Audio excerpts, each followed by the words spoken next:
अऊज़ु बिल्लाहि मिनश्शैतानिर्रजीम बिस्मिल्लाहिर्रहमानिर्रहीम। नाज़रीन व सामीन अस्सलामु अलैकुम। उम्मीद है आप खैरियत से होंगे और हमारे वीडियो से मुस्तफ़ीद हो रहे होंगे। नाज़रीन, इस वक्त इस्माइलियों के दो बड़े फ़िरके आगा खानी और बोहरा हैं। इन दोनों का ताल्लुक़ मिस्र के हुक्मरान फ़ातिमी ख़ानदान से है।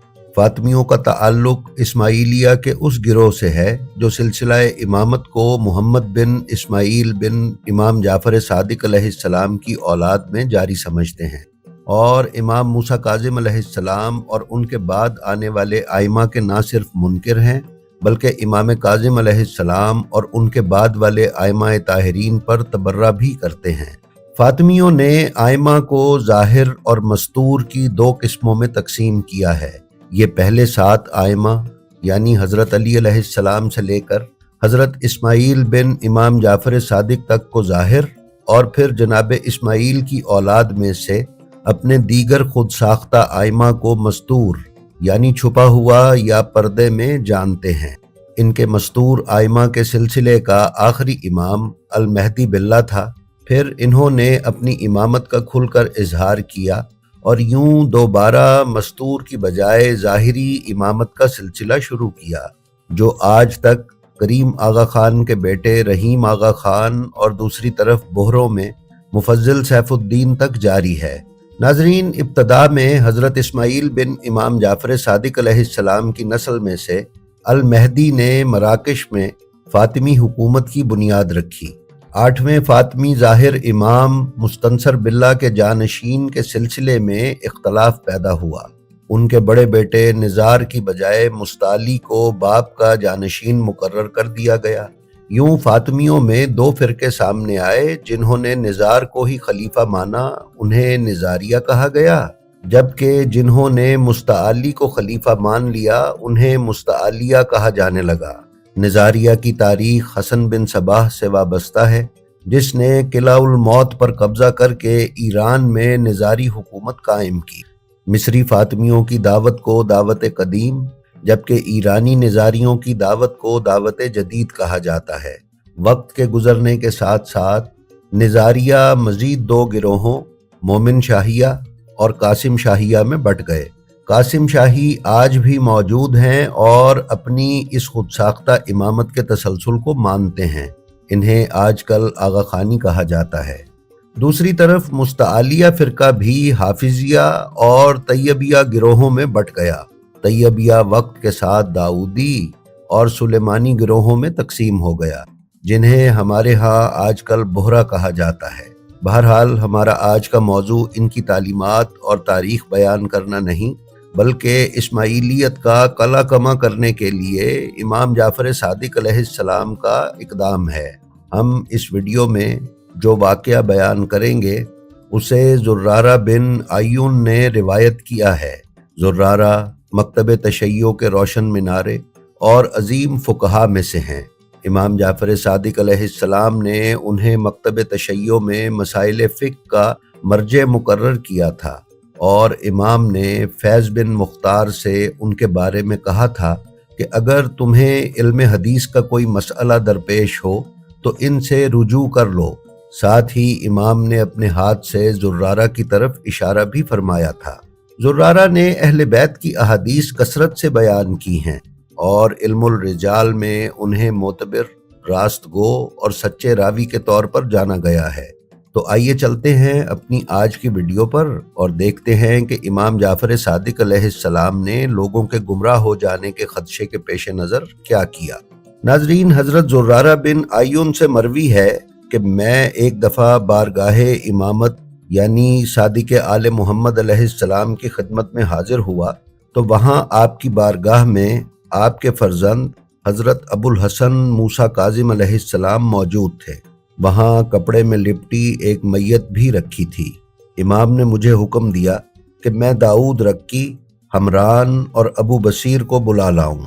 मैं फ़ौरन वहाँ से निकला कि उन्हें बुला लाऊं। रास्ते में मुझे मुफज्जिल इब्ने उमर मिल गए, क्योंकि वो इमाम की तरफ आ रहे थे। इस दौरान में बहुत से लोगों को इमाम के खाना अक़दस की तरफ जाते हुए देखा। میں تیزی کے ساتھ چلا اور مطلوبہ افراد کو بلا کر امام کے محضر میں یعنی ان کے گھر واپس آیا۔ امام کی نگاہ جب ہم پر پڑی تو آپ نے داؤد رکی کی طرف متوجہ ہو کر فرمایا، میرے فرزند اسماعیل کے چہرے سے کپڑا ہٹاؤ۔ داؤد آگے بڑھے اور انہوں نے حضرت اسماعیل کے چہرے کو کھولا۔ وہ فوت ہو چکے تھے اور ان کے جسم میں کوئی حرکت نہیں تھی۔ امام نے فرمایا، اے داؤد، دیکھو یہ زندہ ہیں یا وفات پا چکے ہیں؟ داؤد نے کہا، اے میرے آقا و مولا، یہ فوت ہو چکے ہیں۔ امام علیہ السلام نے تمام حاضرین کو اپنے فوت شدہ فرزند کا چہرہ دکھایا تاکہ وہ سب ان کی وفات کی گواہی دیں، پھر ان سے ان کی وفات پر اقرار و اعتراف بھی لیا۔ ناظرین، صادق آل محمد نے اپنے فرزند حضرت اسماعیل رضوان اللہ علیہ کی وفات پر یہ عمل اس لیے کیا تھا کہ کچھ لوگوں کا عقیدہ تھا کہ امام کی رحلت کے بعد اسماعیل بن جعفر امام ہیں، کیونکہ جناب اسماعیل اپنے والد بزرگوار کے شاگرد ہونے کی وجہ سے بہت بڑے عالم تھے۔ اللہ رب العزت کو یہی منظور تھا کہ ان کی وفات اپنے والد بزرگوار کی زندگی میں ہو گئی تھی۔ امام نے اپنے محبین کے شکوک و شبہات کے خاتمے کے لیے ایسا کیا تاکہ وہ حقیقت تک رسائی حاصل کریں کہ آپ کی رحلت کے بعد آپ کے فرزند حضرت امام موسیٰ کاظم ہی امام ہیں۔ اس کے بعد امام جعفر صادق علیہ السلام نے اپنے فوت شدہ فرزند کے غسل اور کفن کے افعال انجام دینے کا حکم دیا۔ جب یہ عمل ہو گیا تو امام صادق علیہ السلام نے دوبارہ مفضل بن عمر کو حکم دیا کہ بندے کفن کھول کر حاضرین کو اسماعیل کا دیدار کروائے تاکہ حاضرین کو ان کی رحلت کا یقین ہو جائے اور کسی قسم کا شک نہ رہے۔ اس کے بعد امام نے مزید تاکید کے لیے اپنے اصحاب سے فرمایا، کیا وہ زندہ ہیں یا رحلت فرما گئے ہیں؟ تمام حاضرین نے جواب دیا، جی ہاں، اسماعیل وفات پا گئے ہیں۔ امام علیہ السلام نے یہ سن کر اپنے ہاتھ آسمان کی طرف بلند کیے اور بارگاہ خداوندی میں یوں عرض گزار ہوئے، خدایا گواہ رہنا، فتنہ پرور لوگوں نے فتنہ برپا کرنے کی کوشش کی تھی۔ ان کی خواہش تھی کہ وہ اللہ کے نور کو اپنی پھونکوں سے بجھا دیں۔ پھر اس دوران آپ نے اپنے فرزند امام موسیٰ کاظم علیہ السلام کی طرف اشارہ کیا اور فرمایا، لیکن اللہ تعالی نے ہر صورت اپنے نور کو کامل و اکمل کر دیا ہے، حالانکہ یہ عمل مشرکین کو پسند نہیں ہے۔ ناظرین، پھر امام علیہ السلام نے حکم دیا کہ اب اسماعیل کو دفن کر دو۔ جب امام جعفر صادق علیہ السلام کے فرزند اسماعیل کو لحد میں اتارا گیا، ابھی ان کی قبر کو بند نہیں کیا گیا تھا کہ امام نے ہر قسم کے شکوک کے خاتمے کے لیے اپنے اصحاب سے فرمایا، یہ میت مکفون حنوط شدہ جو اس لحد میں مدفون ہے وہ کون ہے؟ فوراً تمام حاضرین نے ایک ہی جواب دیا، یہ اسماعیل ہیں۔ صادق آل محمد نے یہ سنا تو بارگاہ خداوندی میں عرض کیا، خدایا گواہ رہنا۔